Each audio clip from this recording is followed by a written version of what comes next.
G'day, Ron and James here.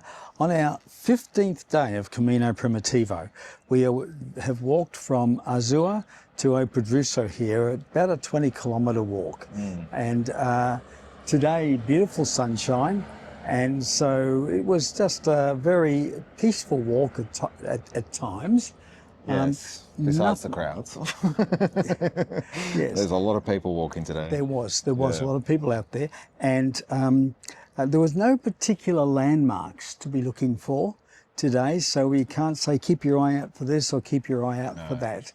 It's, I think, probably part of the time of Camino when it's more when you've been walking with people and you recognise you're coming to the end, just one more day to go, that those who've been walking together are perhaps, just, wrapping up their friendship and communication. A lot of people just talking along the way. Yeah, I think for me, I just found there's a lot of people kind of just powering on just to get, okay, this is the second last day, let's just get this job done, you know what I mean? Like, it's not so much wow, this is exciting kind of vibe. I mean, even for myself, I noticed, I was thinking, okay, I've got a new client that's just sent me an email last night. I've got a flight to catch and I've got all these things to do, like when I get home and so forth. So I wasn't really concentrating on the day, which I probably should have.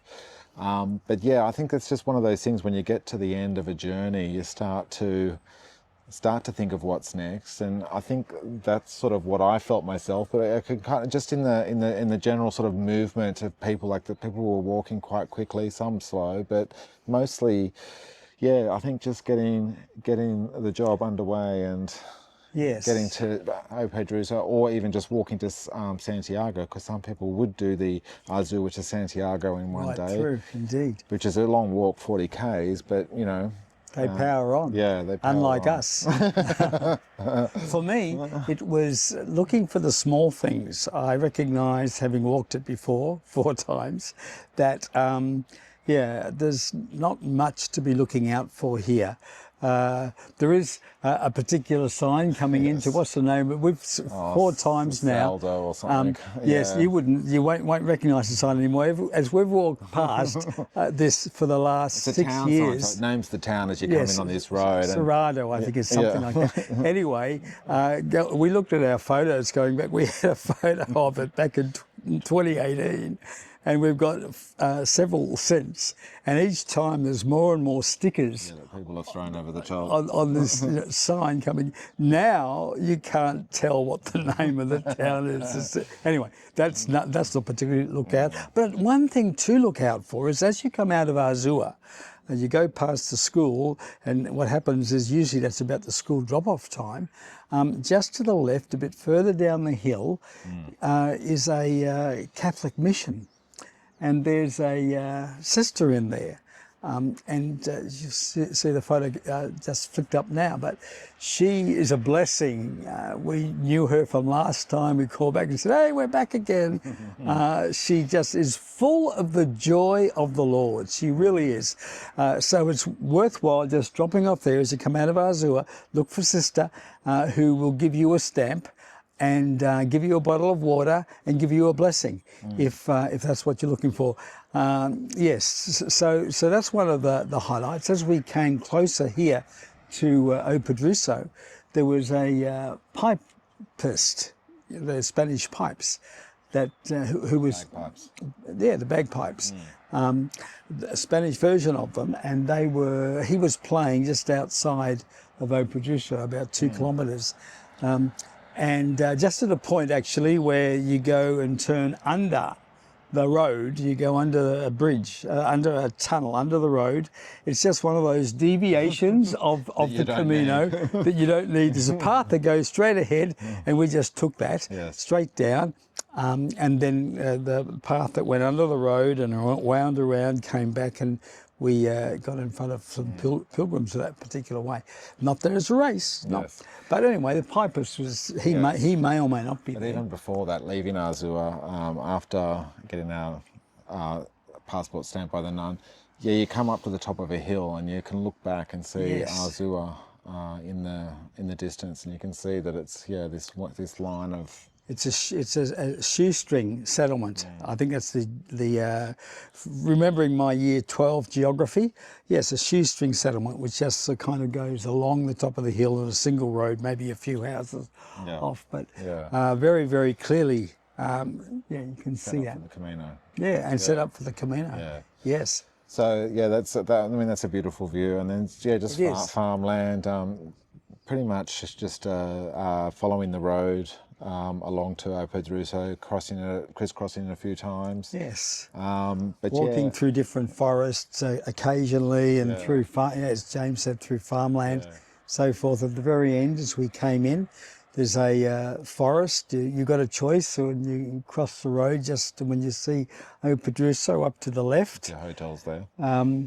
Yes, you could just walk straight up the road towards it, or else you can cross the road and wander through the forest, which is what we did. We didn't take the shortcut, and it was beautiful. It was just this beautiful breeze that was blowing to cool us down and so forth. And what do you feel about Opedruso? It's a weird town, isn't it? It is. There's nothing really going for it. I apologise to the council of Opedruso, but they haven't even tried, actually, to tell you the truth, to do it up. So it's a dull-looking town. It's dull, and it's a bit depressing. Also, being your last night before arriving in Santiago. Yes. That you kind of get to this place that almost feels inhospitable, to be honest.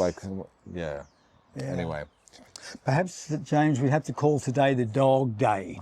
The dog day. Yes, because of the fact there was one couple who were walking with their little dog that they would let loose every now and then, and he would just run. He was such an energetic dog.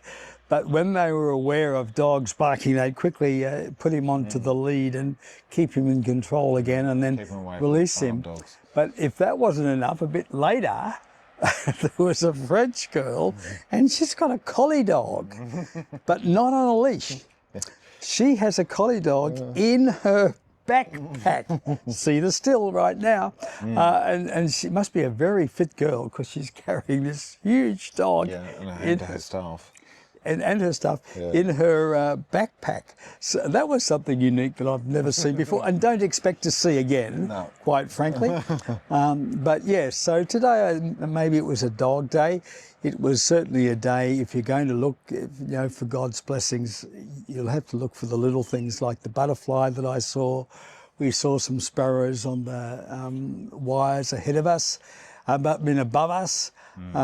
Just little flowers along the way as well. Perhaps be looking for the small blessings as you make your way from Azua to Pedrusa. And remember, that the Lord is with us, whether it's a great day or an ordinary day. And He's doing stuff in us in both days, actually. Indeed. And that's what Camino's about. That's it. Yes, so that's it for today. We will see you tomorrow as we do our 19-kilometre trek into Santiago. Santiago, you'll see us standing in front of the cathedral. You will. Giving near the cathedral anyway, at some point. Yes, getting our stamps. Yes. Or not getting our certificates. Yes. For the Camino. Yes. Yes, indeed. I think they call them compostellas, so I think they do. Yes. And we'll have one for Primitivo, which we will have concluded every step of the way. Every step of the way we've done. No cheating there. No, mate. No taxis, Not no at all. buses. No, nothing like that. We will see you tomorrow. Thanks again for watching, and God bless. God bless you.